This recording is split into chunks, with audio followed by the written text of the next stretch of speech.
There's something about Appalachia that slows a man down if he'll let it. The mountains don't care how busy you are. The curves don't care about your schedule.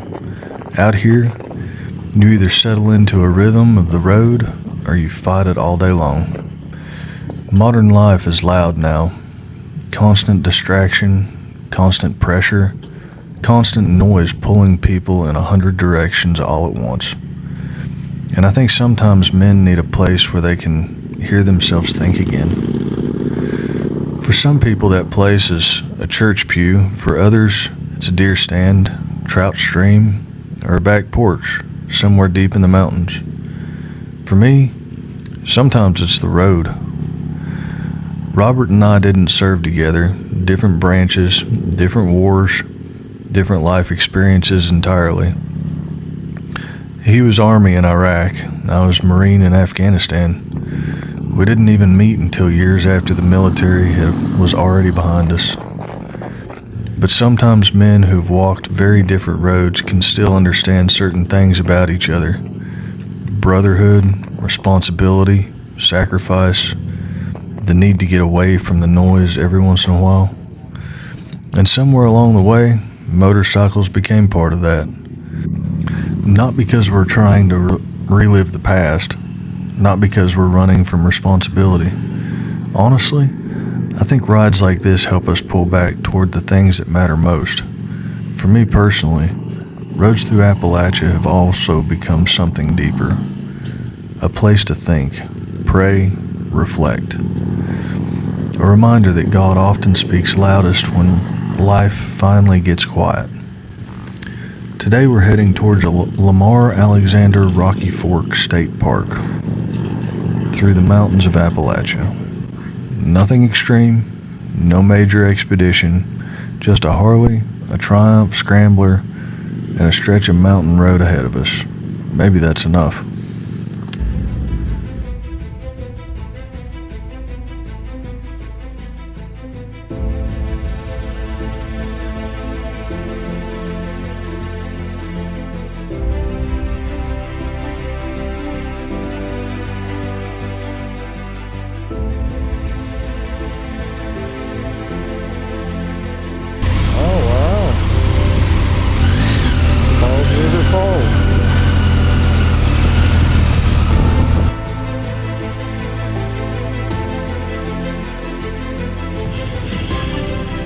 Oh, you hear that? You may not have heard that. If you did, you know what it was. If you don't,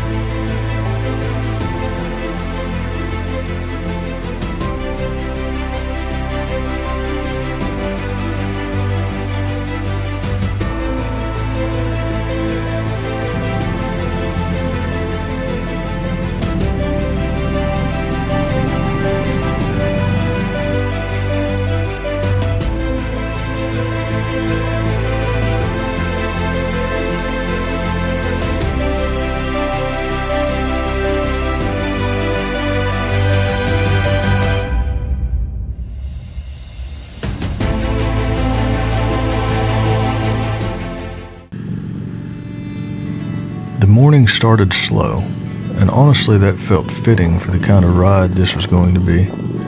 No strict timeline, no complicated route planning, no pressure to cover huge miles. Just two motorcycles pointed towards the mountains with enough daylight ahead of us to let the road unfold naturally. There's a freedom in that kind of riding that's hard to explain unless you've experienced it yourself.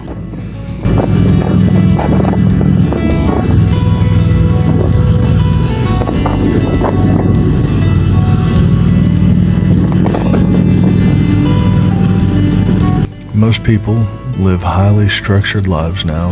Alarms, schedules, meetings, notifications, deadlines. The rest has become scheduled. But there's something deeply human about simply heading towards the mountains with no real agenda except movement itself.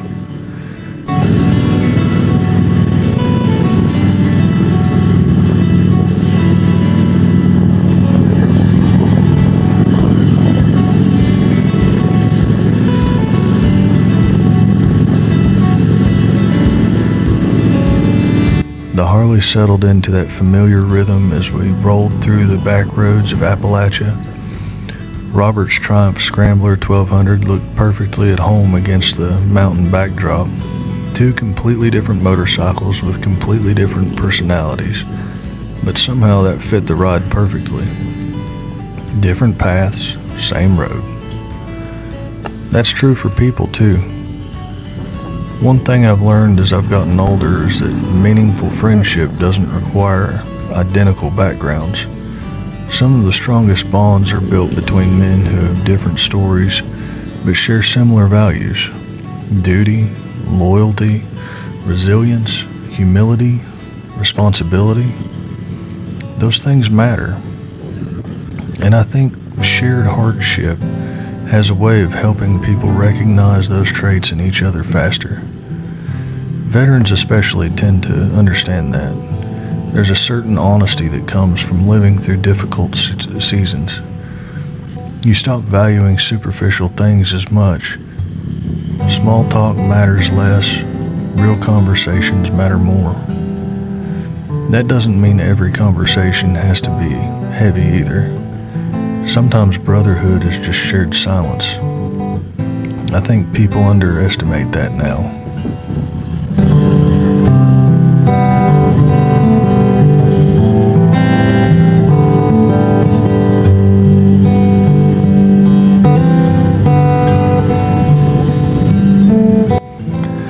Modern culture has conditioned people to consistently fill empty space. Noise everywhere all the time. But some of the best moments on a motorcycle happen when nobody says a word for 30 miles and somehow the silence itself still feels meaningful. Maybe because peace is becoming rare.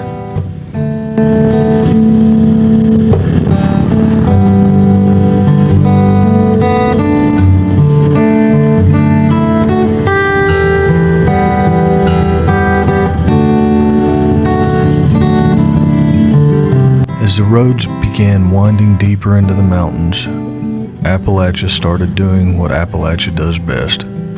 Long curves through hollers, mist hanging low over the ridges, old barns leaning slightly sideways from decades of weather, creeks cutting through valleys that looked untouched by time. There's a stillness out there that modern life has almost forgotten.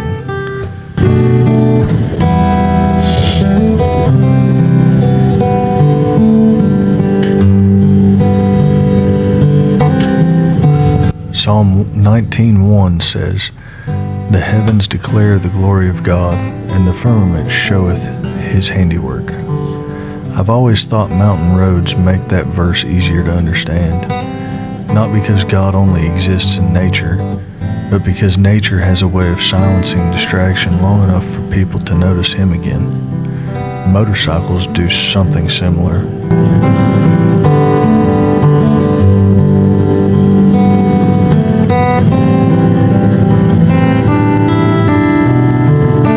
You can't half pay attention on a bike in the mountains. Every curve matters. Every patch of gravel matters. Every change in pavement matters.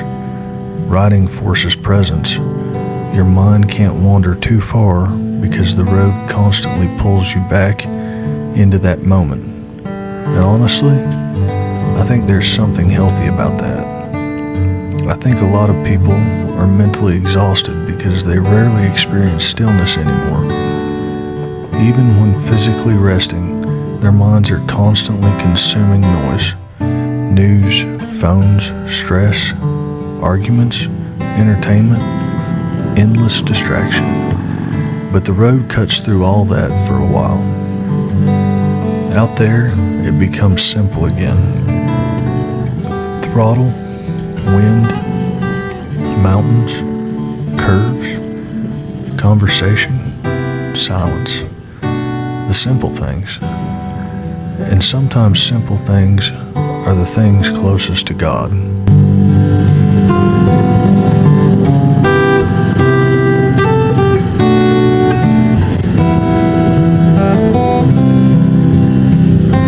For me, rides like this often become reflective, not in some overly dramatic way, More like life finally slows down enough for honest thoughts to surface. Sometimes I think about gratitude, sometimes family, sometimes mistakes, sometimes purpose, and then sometimes I pray. Not formal polished prayers either, just conversation with God somewhere between mountain ridges and asphalt curves. I think a lot of men are carrying weight they never talk about. Veterans, fathers, first responders, working men in general. People expected to remain steady for everyone else all the time. That pressure builds quietly over the years. Maybe that's another reason brotherhood matters so much.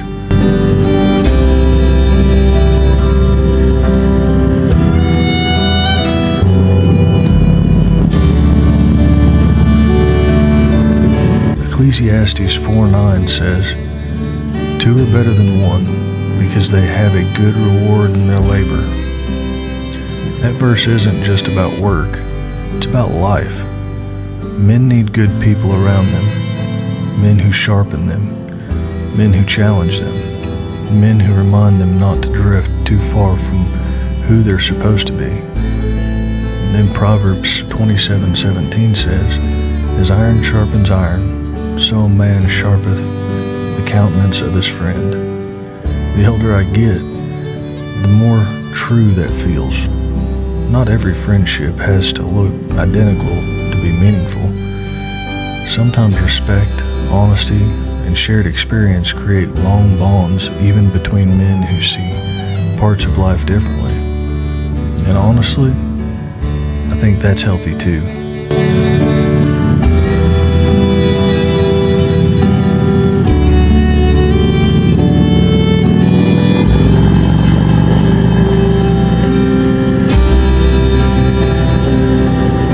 The mountains eventually opened up in places where you could see layer after layer of Appalachian ridges stretching into the distance.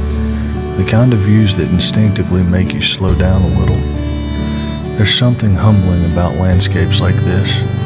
The mountains existed long before us, and they'll exist long after us. They remind you that life is both fragile and valuable at the same time. I think modern culture pushes people towards consistent ambition and endless distraction because stillness forces people to confront themselves honestly. The road tends to do that too. You start realizing how little some things matter. Status, internet arguments, constant comparison, the pressure to impress people. None of that feels very important standing in the middle of Appalachia with mountain air blowing across a parking lot overlook. What matters starts becoming clearer. Faith, family, brotherhood, integrity, purpose. Things that actually last.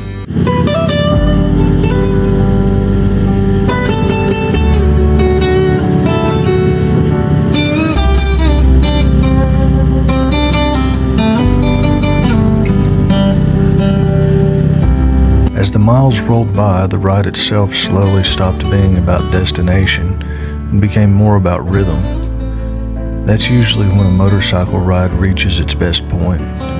You stop worrying about arrival, you stop measuring time, you simply settle into motion. Life would probably be healthier if more people learned how to do that occasionally. Because truthfully, most meaningful things in life happen during the process, not just at the destination. Growth takes time. Trust takes time. Healing, it takes time. And wisdom takes time. Even spiritually, growth is usually gradual. And maybe that's okay. Maybe part of maturity is learning not to despise slow growth.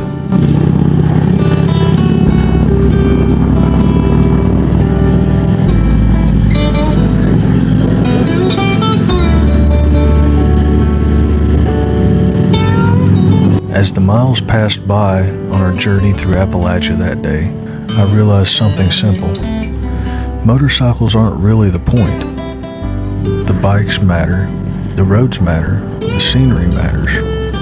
But underneath all of it, what really matters is connection.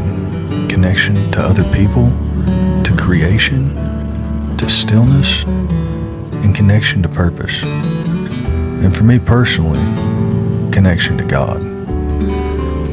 The road just helps clear away enough noise to notice those things again.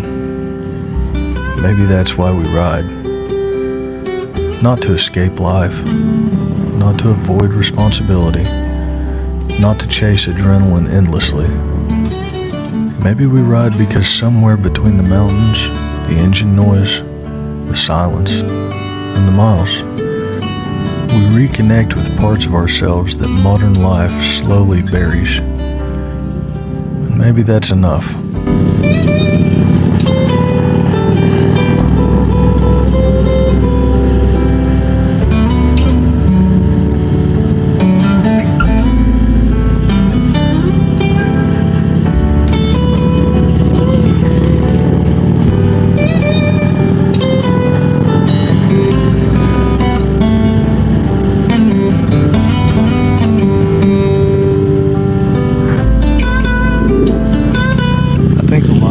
Searching for peace in louder and louder places.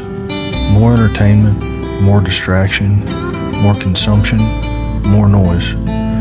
But maybe peace was never meant to be found there in the first place. Maybe sometimes it's found on a quiet Appalachian road with good company beside you and enough silence to finally hear your own thoughts again. This ride wasn't about doing anything extreme. No huge adventure, no impossible terrain, just miles through the mountains, honest conversation, and a reminder that life gets clearer when things slow down. For me, roads like this also tend to point my thoughts back towards God, not because motorcycles are spiritual in themselves, but because creation, stillness, and reflection have a way of stripping away distraction. And maybe that's something a lot of us need now. So wherever you're watching from, I hope this reminds you to slow down once in a while. Get outside. Take the long way home. Spend some time with good people. Be present. Pay attention to the world around you. Because life moves fast. Too fast sometimes. And maybe the road is one of the few places left where a man can still breathe a little. Until next time, this is Jarhead Jed. Adventure awaits just around the corner.